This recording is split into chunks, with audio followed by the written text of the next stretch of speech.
manera de solucionar la crisis climática que aqueja a la humanidad, una de las crisis civilizatorias integrales, porque trae el hambre, trae la enfermedad como lo acabamos de vivir, trae el estancamiento económico y en el fondo trae la guerra, la crisis integral de la humanidad.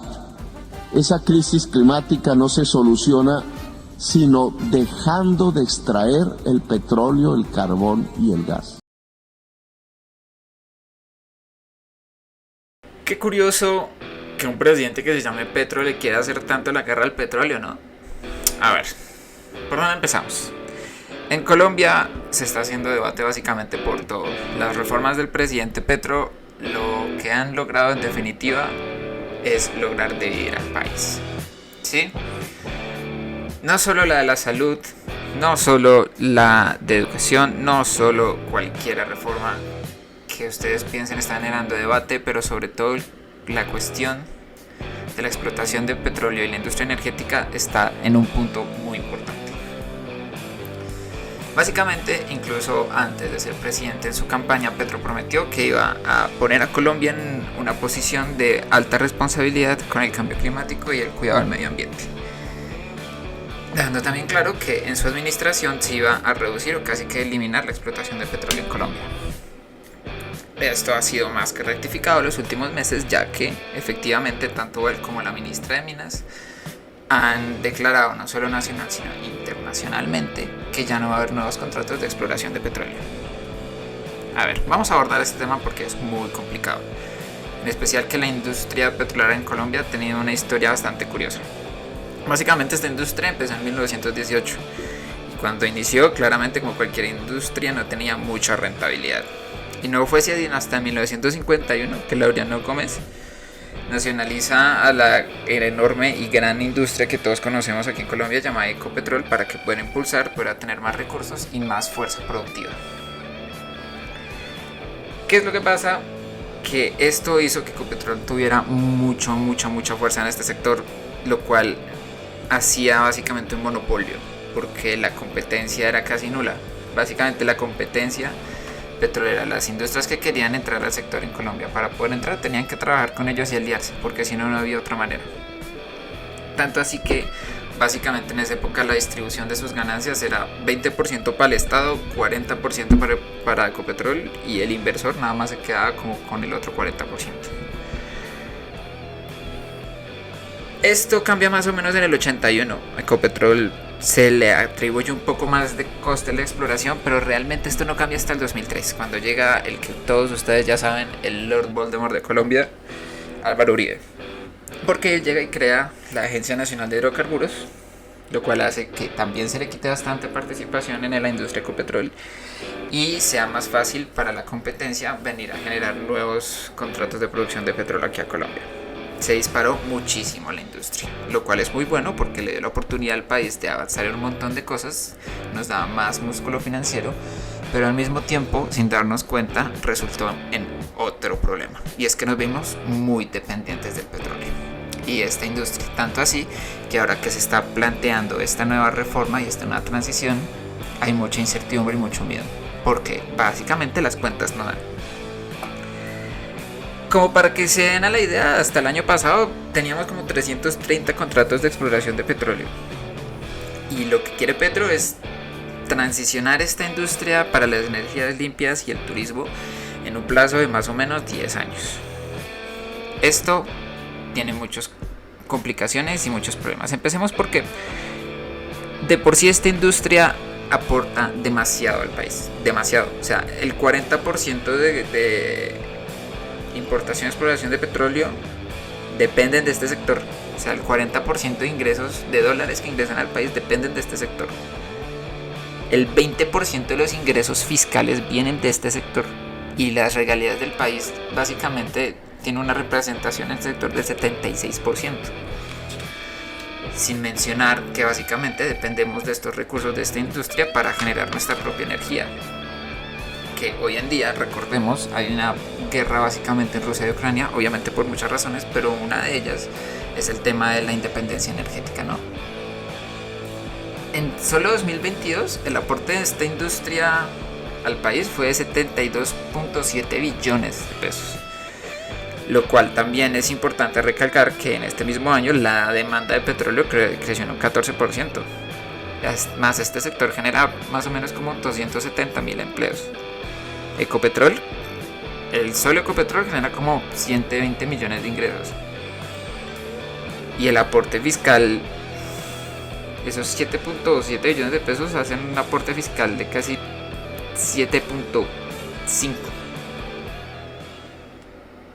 Ahora, Petro dice, queremos transicionar en un periodo de 10 años. Para eso necesitamos reservas de petróleo. Y no hace poco salió a relucir que realmente no tenemos reservas para 10 años como lo afirma, sino tenemos reservas de 7.6.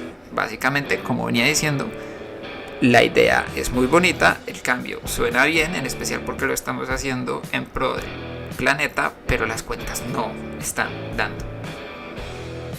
Él dice que los contratos que ya están firmados no se van a cancelar, pero lastimosamente la realidad es que esos contratos que ya se firmaron y que ya están en proceso de exploración de dónde están los recursos petroleros no son suficientes, o por lo menos no para el plan que Petro está planteando.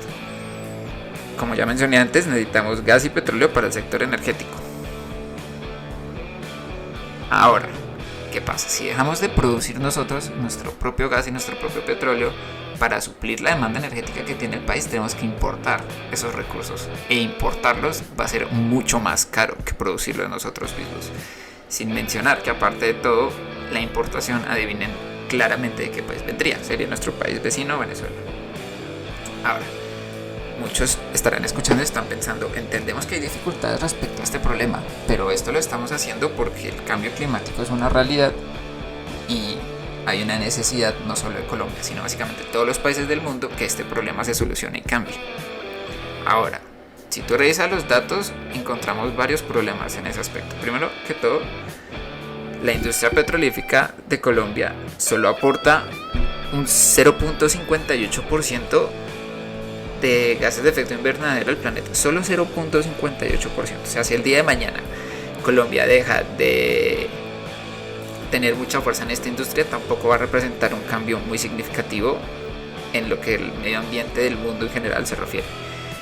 Y no solo eso, sino que del total de contaminación que genera Colombia, el petróleo solo aporta un 30% en eso. Porque chicos, a pesar de que hay una concepción general de que obviamente la industria de la explotación del petróleo contamina, lo cual es verdad, no voy a venir a desmentirlo, también es verdad que lo que más causa contaminación es la ganadería. Entonces tenemos aquí un montón de cosas que ver, porque es que si nosotros dejamos de venderle petróleo al mundo no le va a importar eso. O sea, los países van a comprarle el petróleo a otro país, ¿sí? Porque se lo necesitan y no les va a importar realmente que nosotros estemos en una guerra contra el cambio climático. Si el día de mañana Colombia deja de vender petróleo, va a repercutir negativamente en nuestra economía, pero realmente el mundo no va a cambiar nada. Y aunque lo que dice Petro es muy ideal y es muy bonito, realmente hoy en día la industria del petróleo apunta 4.2% de PIB al país y la del turismo solo 2.6 y 2.6 en su prime, en el pico. O sea, en el momento que la industria está mejor, porque normalmente este porcentaje es más bajo, ¿sí? Entonces aquí hay muchas cosas que tenemos que pensar. Tratemos de llegar a una conclusión. Yo no vengo aquí a vender la idea de que la lucha contra el cambio climático y la contaminación del mundo no tiene sentido, porque claramente no es así. Son realidades que no podemos negar. Y hasta cierto punto, no solo Colombia, sino muchos países están en compromiso con una transición energética. ¿Qué tan honestos sean estas intenciones o no? No lo sé. El caso es que nadie está diciendo que la transición no se deba hacer, sino que tiene que ser más realista. Y yo creo que ese es un problema que estoy encontrando mucho, no solo en esto, sino en todos los ámbitos y en todas las cosas que quiere hacer Petro en el país. Lo mismo es con la reforma de la salud. Él plantea transicionar a un sistema que sea mucho más público, en donde él mismo plantea la creación de muchos centros de salud primarios de primera instancia. Si no estoy mal, las cuentas no me dan, necesitaba como 25.000 según su estrategia en todo el país. Y realmente para eso necesitas recursos, necesitas de todo. Yo soy de las personas que piensan que un sector como el de la salud tiene que estar a manos de todo público, pero si tú no me especificas cómo va a ser la transición, muy probablemente la cura sea peor que la enfermedad. Y es lo mismo que estoy viendo acá. Estoy muy de acuerdo en que no solo Colombia, sino todos los países del mundo deben comprometerse con una transición energética. Pero si no está claro y no es una transición energética en orden, no vas a impactar ni positivamente en el cambio climático del mundo ni en la economía de tu país. Bueno,